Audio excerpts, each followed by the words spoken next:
Welcome to the next big thing in professional wrestling podcasting. This is Raw Is Gibby with your host, Zachary Gibby.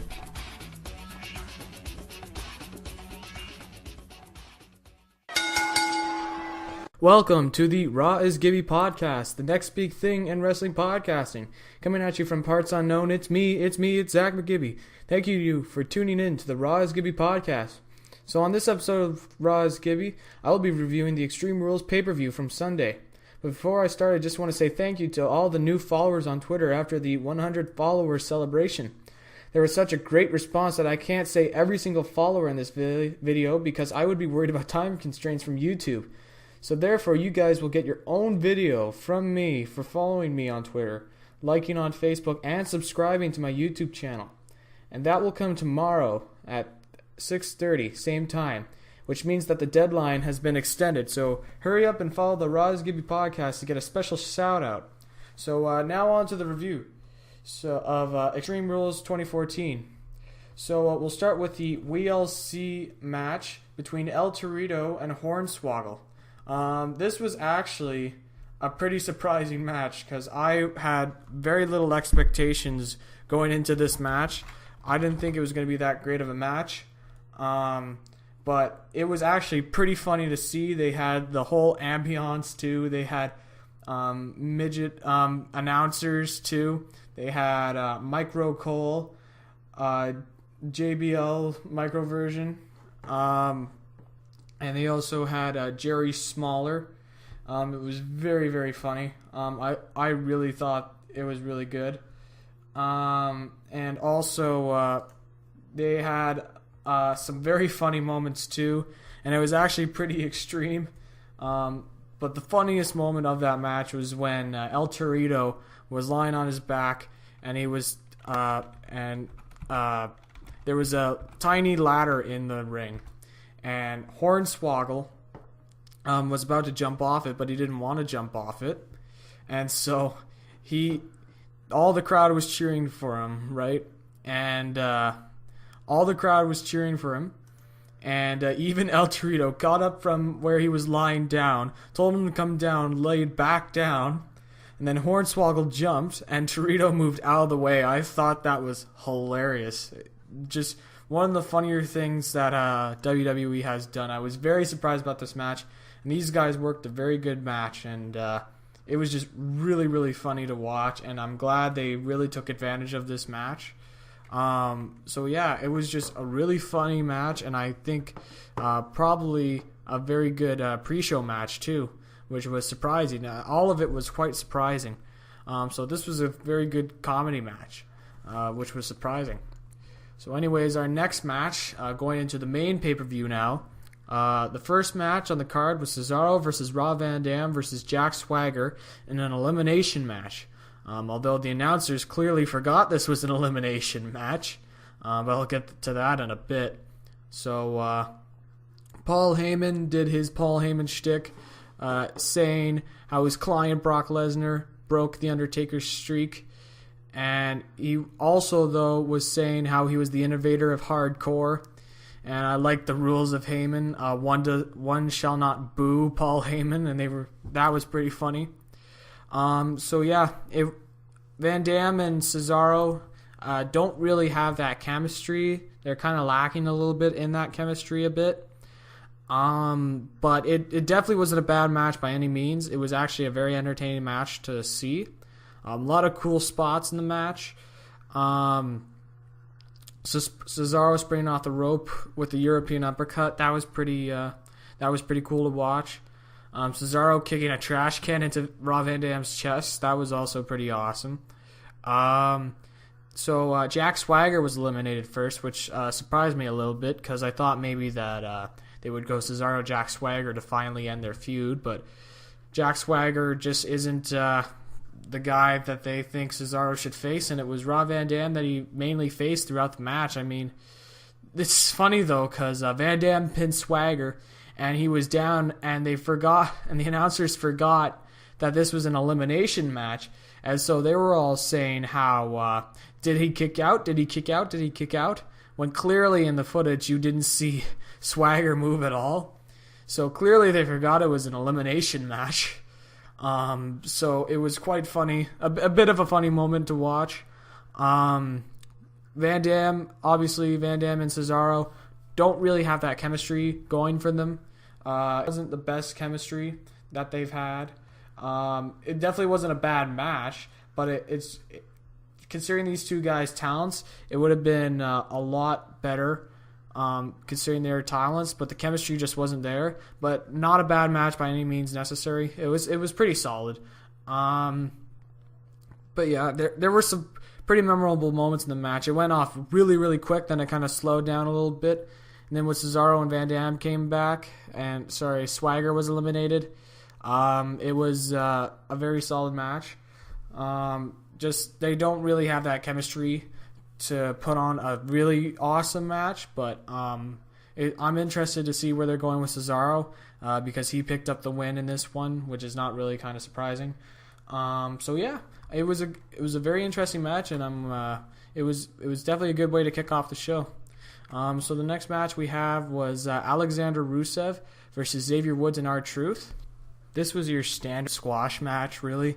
I'm not surprised at all that Rusev won. I'm just interested the angle they're going with for Rusev, because they had Lana having Vladimir Putin come up on the screen, which doesn't make sense to me. They have him now saying that he's residing in Russia, so I don't know why keep calling him the Bulgarian Brute.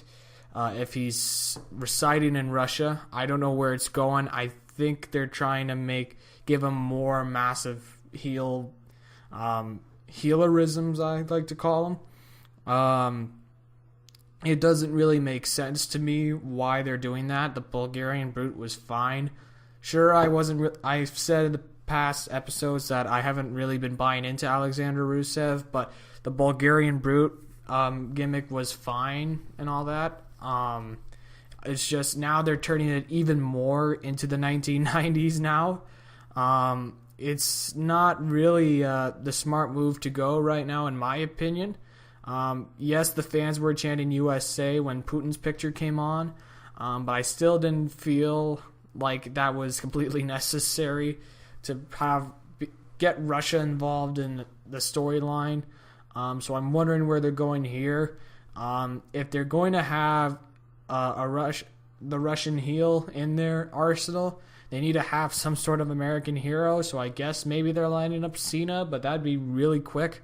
So maybe we could see a Jack Swagger face turn, go against Rusev. I'm not sure, but this was not a smart move in my opinion for Rusev to come out to Putin's picture. So yeah, that's just my opinion. It was your standard squash match. Nothing really special going on in this match. So yeah, it was just a standard squash match, really. So next we had the Intercontinental Championship match between Bad News Barrett and Big E. So Bad News Barrett came out to the ring, gave his bad news to the audience, and then Big E came out and he didn't get that reaction. It was a little surprising to me, but considering the way they've been using Big E in the past couple of weeks, I'm not totally surprised.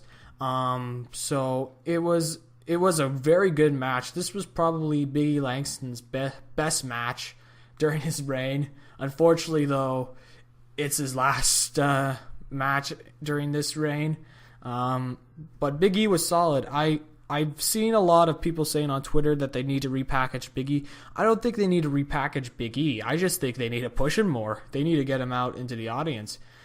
Just because that he's not getting over doesn't mean it's the gimmick.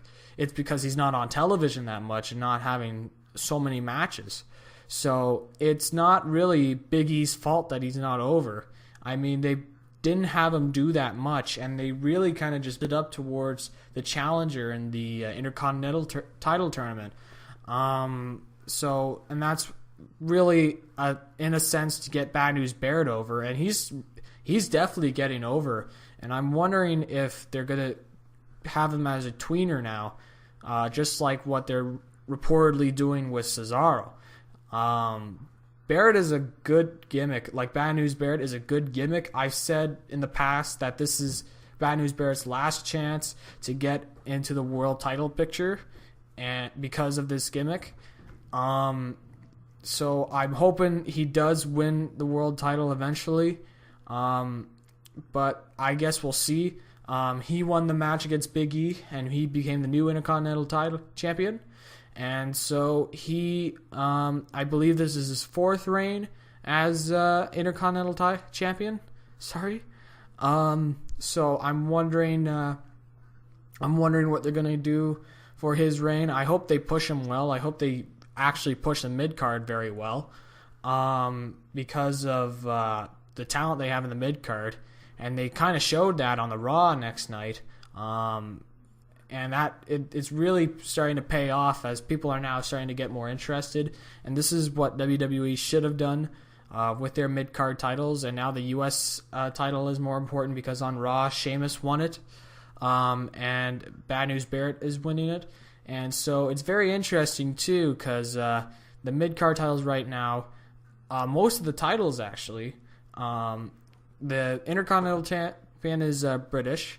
The U.S. champion is Irish, and the Divas champion is also British. So it's very interesting that they're going for a United Kingdom sort of feel in their mid-card, which is quite interesting.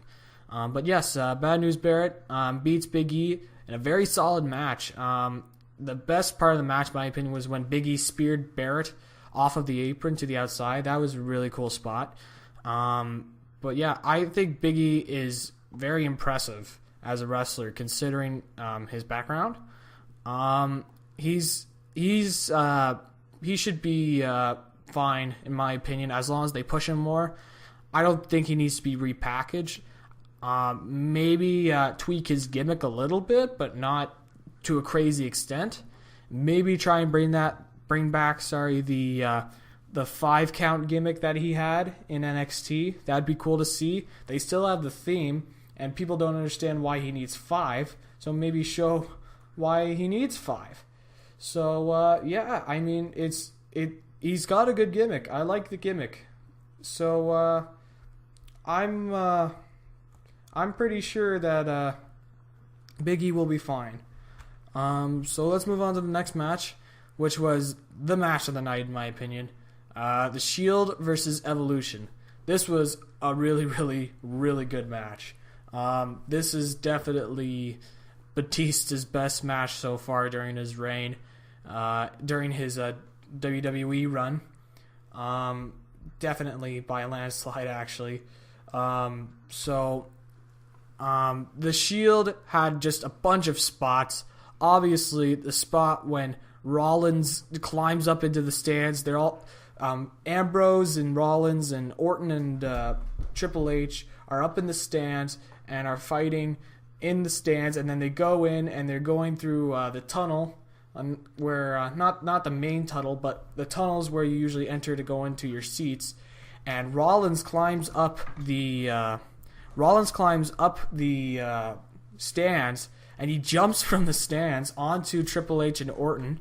And it was just such a cool spot, and it was very, very extreme. It lived up to the name of Extreme. And it also, Roman Reigns really got that big push, and Michael Cole said it best, Reigns is a one-man wrecking crew. It was just a very solid match. So many memorable moments when Ambrose leapt from the announce table to take out Orton and Triple H, and Triple H ramming Reigns into the ring steps, and it was just so many great spots in the match. Just a solid match, very high-paced match. It was great, and it lived up to the height of a dream match between the Shield and Evolution. Just a great match, and it was just awesome to watch. And I hope they do more with Face Shield, but eventually I think we're going to see the Shield split up soon. I'm going to say just after Backlash, I think we're going to start to see a split within the Shield. But boy, what they have going right now with the Shield is just very, very good. So the next match we had was John Cena versus Bray Wyatt in a steel cage match. This was boring. This was not the most boring match I've seen, but it was boring. And Cena clearly does not know how to work a steel cage match. It was not a good match in my opinion. The expectations were high on this match, and I was also I was expecting a lot out of this match. I was expecting an improvement. I didn't think the WrestleMania match was that bad. I think it was more of a storytelling match. It could have been better, obviously, but it told the story very well. And we had Bray Wyatt pick up the win here, but we had Little Johnny ceding to Cena. He's got the whole wide world in his hands. I don't know about you, but when I saw the kid talking to Cena with the microphone, I laughed my butt off. It was too funny. I couldn't take it seriously. And I don't think that was a really good move on Creative's part, in my opinion, to have that little guy. I know he's going to be a big phenomenon in WWE, but it's not. It seems silly to me what they're doing, and it's not really the storyline they should be going after. There were cool spots in the match, though. I will admit that. There was the attitude adjustment from the top rope. That was pretty cool. There was also the fans singing "He's Got the Whole World in His Hands." That was pretty cool. And the beginning of the match had a bunch of potential. I mean, you had Wyatt screaming to Cena, "This is what you wanted," which was really cool. And just Cena looking afraid, which actually gave me hope for this match. So I thought it was really a solid beginning, but it was just boring, and it took way too long, the match. It was just too long of a match, and which is kind of disappointing because I had high expectations for this match.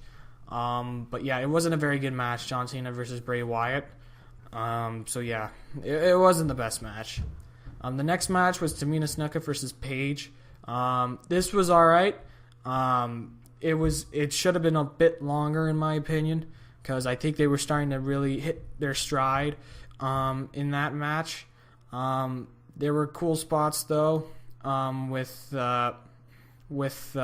Tamina throwing around Paige. It's the typical comeback moment for Paige.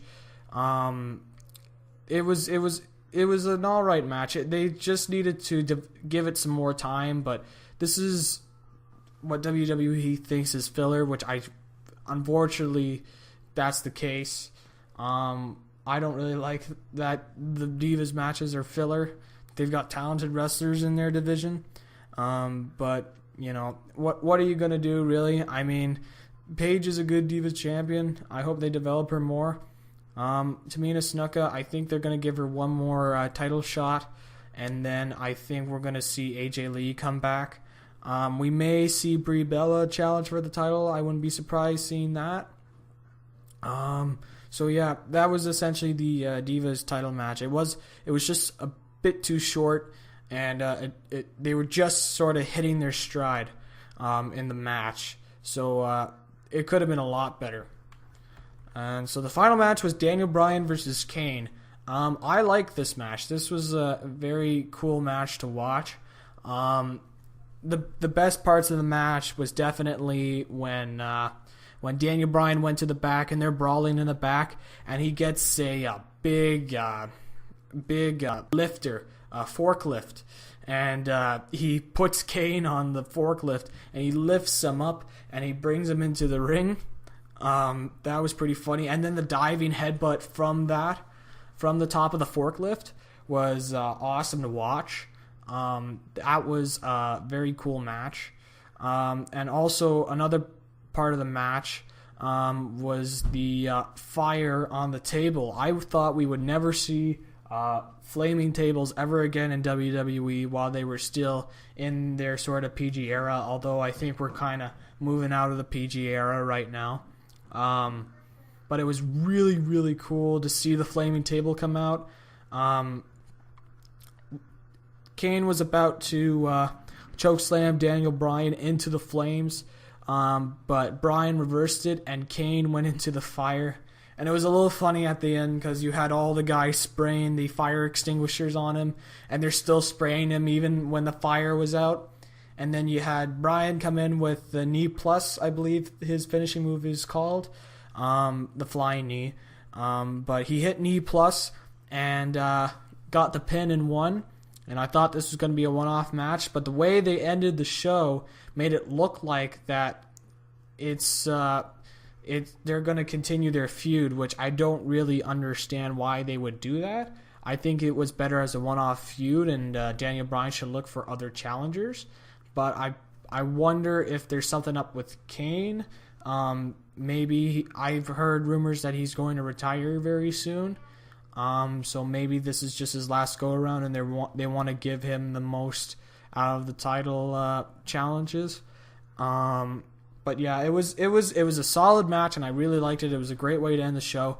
I'm just interested to see what they're going to do now, because it appears they're going to continue the feud between Daniel Bryan and Kane. I hope they do more. And the match itself too was actually pretty extreme, especially the flaming table, the forklift, the tornado DDT. There was also the DDT onto the chair. It was a very cool match, and it was great to see Daniel Bryan win, and I hope he gets a nice, good title reign with his championship. So yeah, that was Extreme Rules. In my opinion, Extreme Rules was a very solid pay-per-view. It started to lag off a little bit at the end with the John Cena Bray Wyatt match and the Divas match. Although the Divas match wasn't too bad, I still thought that they should have been given more time to work with that match. But it was definitely a solid pay-per-view when Shield versus Evolution was just such a great match. And it was just, Shield just brings something new to the matches that we haven't seen in a while in WWE. And I'm glad that the WWE is realizing that. And we get to see some pretty awesome matches coming soon from the Shield. I'm going to be disappointed when they break up. But yeah, it's definitely interesting. So I'll just go on to a bit of news and rumors here. So the one that just got updated was that apparently Sin Cara got into a backstage altercation with Sheamus, which is interesting. No details at this point as I'm recording on why they had a fight, but I think maybe it's Sin Cara being jealous that he doesn't have the U.S. title. I don't know. Maybe they're just maybe, who knows? Maybe it could be kayfabe and it's all part of Sheamus's heel turn, but you never know. And it's once more information comes out, you'll probably want to follow the Twitter account for more information. I have no idea why they would have a fight. I mean, Sheamus just became the U.S. champion from Raw, so I don't know what else I don't know what Sin Cara would want to do fighting Sheamus, considering, obviously Sin Cara now is Unico, but I don't know why Sin Cara would want to fight Sheamus when Sheamus is a much bigger guy and probably a better fighter than Sin Cara. So there's also news that apparently the WWE is contacting Chris Jericho for a return. So that'd be interesting. I wonder what kind of feuds Jericho would have. I'm not sure who else he would face. Maybe Daniel Bryan. That'd be a cool feud. I don't know who he would face. I think maybe he could go into the tag team division. I would personally like to see a Rob Van Dam and Chris Jericho tag team. That'd be pretty cool to see. I'm interested. I think Chris Jericho's not going to come back for a while because of schedule commitments, because he's in the band Fozzy and he's doing a bunch of television stuff right now. But I think it could. It'd be interesting to see what he does. I think they'd probably want to put him in the tag team division because right now it appears that the Rhodes brothers are going to disband, and you already had the Real Americans disband, so the Usos need some more competition. And I doubt Los Matadors or 3MB is going to be legitimate competition to the Usos. So hopefully they find some new competition. Maybe we see Chris Jericho versus Damien Sandow. That'd be a cool match to see. Something very fresh. Or we could see them tag team together, and Jericho's a heel and Sandow's a heel, and they're both. When Jericho's a heel, he's very arrogant and all that. So maybe they could work well as an arrogant heel tag team that thinks they're better than everyone else. I think that'd be cool. So like a Sandow Jericho tag team or a Jericho Rob Van Dam tag team, that'd be pretty cool to see. Also, I believe that Rey Mysterio's WWE status is being changed a bit. I don't think the rumor is he's gonna start wrestling part-time now. I'm not really surprised. Usually lucha libres don't usually last very long because of their wrestling style. I really like Rey Mysterio. I think he's one of the best wrestlers to ever be in WWE. But I think it's time he needs to hang up the boots. But I guess wrestling part-time is a good enough deal for him. And he's been hurt a lot, so I bet you he's really glad about that, about the contract offer you get. Obviously, this is all rumors, but you never know. Let me just see here. I'll go through one other piece of news here. Let's just see some plans for. There are some plans for John Cena, Daniel Bryan, Cesaro, and Sheamus. I'm not sure what else is going to happen here. I guess if they have big plans for Cena, Bryan, and Sheamus and Cesaro, then I'm guessing Sheamus may not turn heel. Although I guess they're rumored to be.